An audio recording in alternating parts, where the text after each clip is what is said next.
welcome to the Kemetic How-To Guide for Egyptian Pagan and Kemetic practitioners. I'm your host, Sharon. I want to give a big shout out to all of you viewers, and especially to all of the folks who have bought my books, Following the Sun and Circle of the Sun. Aside from just, knowing that people are enjoying my work, that's great. Also, last month, my day job wrote me a couple of hot checks, and all of you folks who have bought my book recently, you helped make sure that my husband and I were able to eat in the meantime. So thank you so much for that. I really appreciate it. And if you haven't bought a copy and you're trying to save up, or you've got that planned, I'm going to thank you in advance because it really helps me out, and hopefully it's been helping you out. And if there's a question that you have or something that I don't cover in the book, give me a message here. That's what this channel is all about. And today I want to address a couple of questions that I've gotten in that vein, specifically about how do I work with the gods? How do I work with the Netjeru in Kemetic terms? How do I find out who my patron or matron deity is? All of these questions are related, and so I'm going to cover it in two parts. First part is working with the deities, and the second part is finding your patron.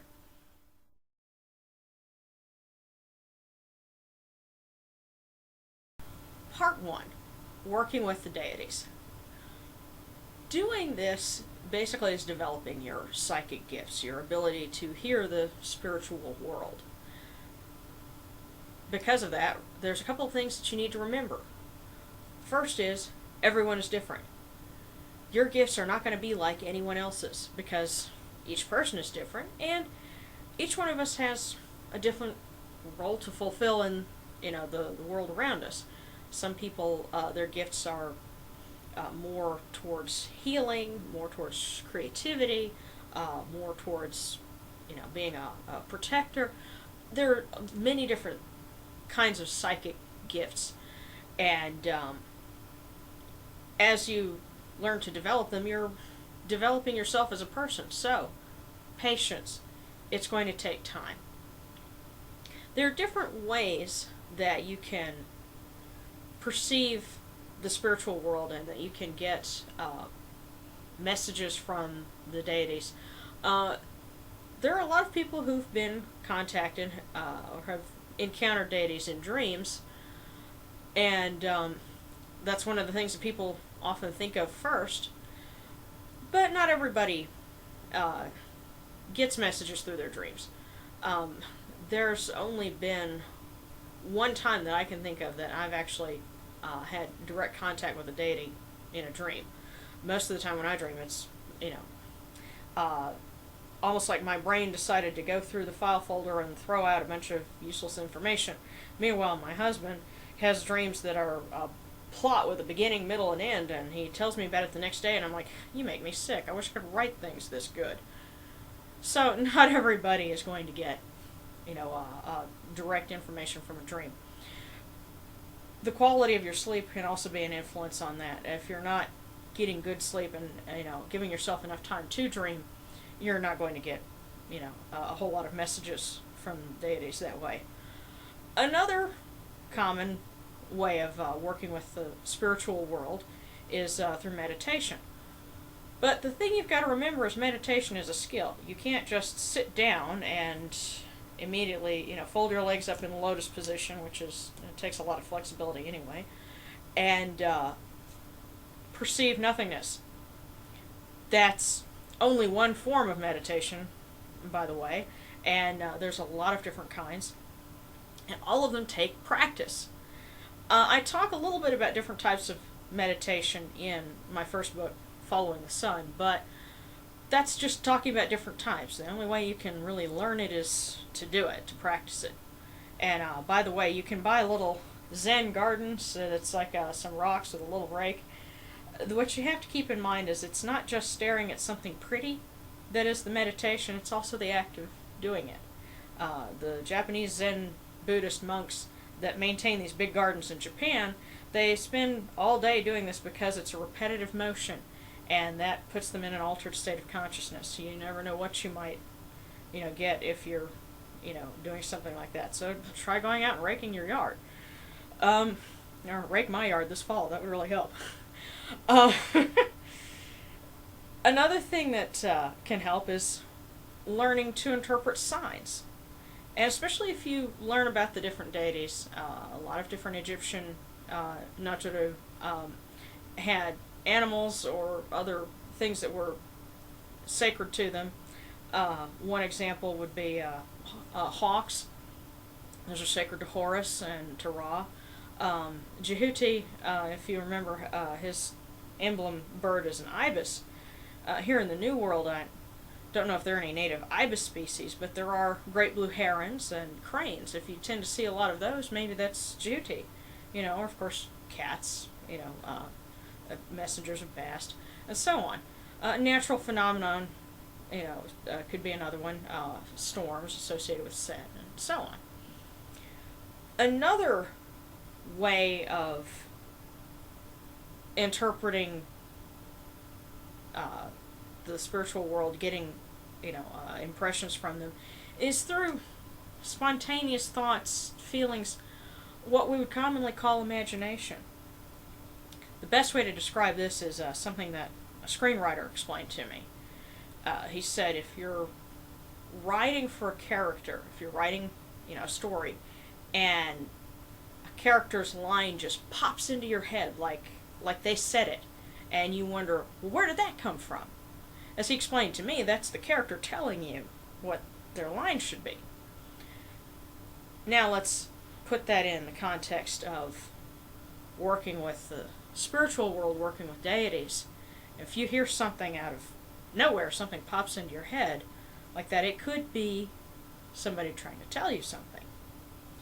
But if you're looking for input, if you're trying to get a message from somebody and you're just getting what seems like silence, don't interpret that negatively.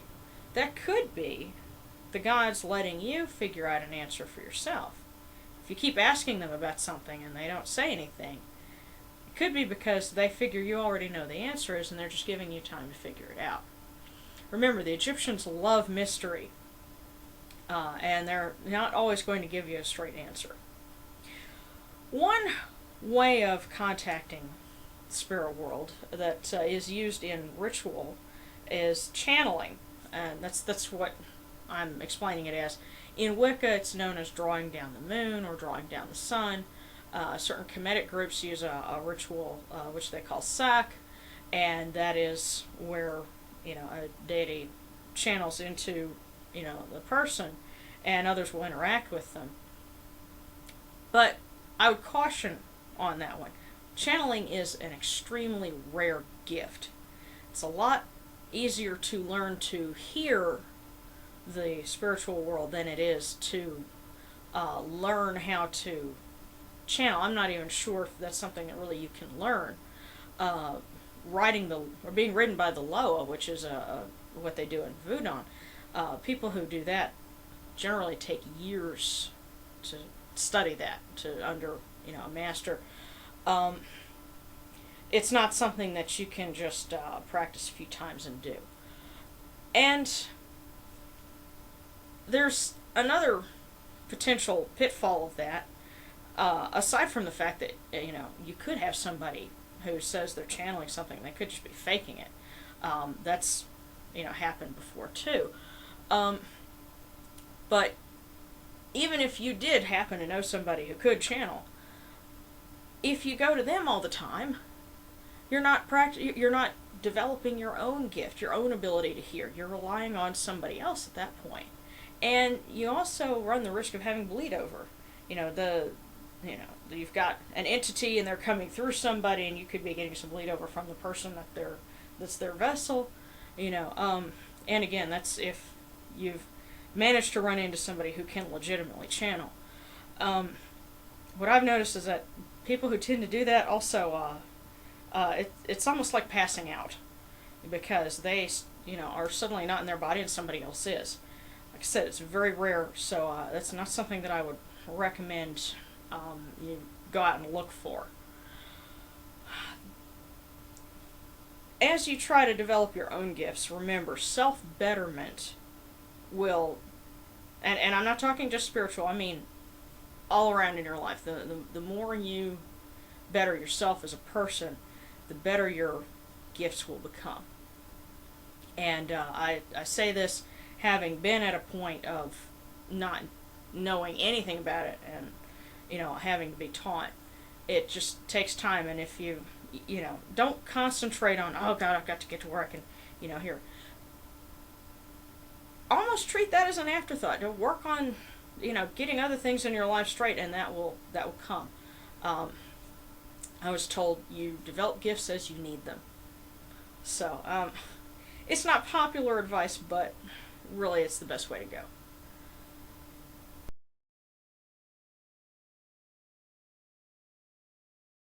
So now for part 2, finding who your patron or matron deities are.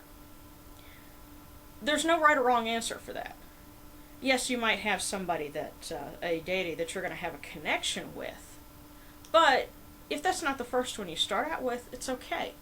No deity is going to turn you away, because if you pray to them and if you make offerings to them, it's almost like you're a guest in their house. And do you think a god or a goddess is going to be, ungracious to a guest? Especially the Egyptians. Egyptians and, the Egyptian people and Middle Easterners in general very much value hospitality. So, why should their gods be any different? And it's okay to start with one deity and to move on to another one. When I first started out, I was, interacting mostly with, and dealing mostly with Anubis. And then I went on to other deities from there. And whether you are a hard polytheist, meaning that you believe that all of the deities are distinctly separate entities, or if you're a soft polytheist, henotheist, there's lots of different words for it, but basically believing that there is one source of divinity that has many different aspects. Through either approach, you're still okay. Whether they're all aspects of the same divine source, or if they're different deities, they all have the same objective. And in the Egyptian view, that objective is Ma'at, doing what's right. Helping you to find out where you need to be is furthering Ma'at. So of course they're going to help you. Regardless of whether or not they're, your patron, your mother or your father, in a spiritual sense, whoever, they're still going to help you. And it's also logical, if you think about it, to start out with a popular deity like Anubis, Anupu, because not only was he in charge of funerary rites, but also initiations.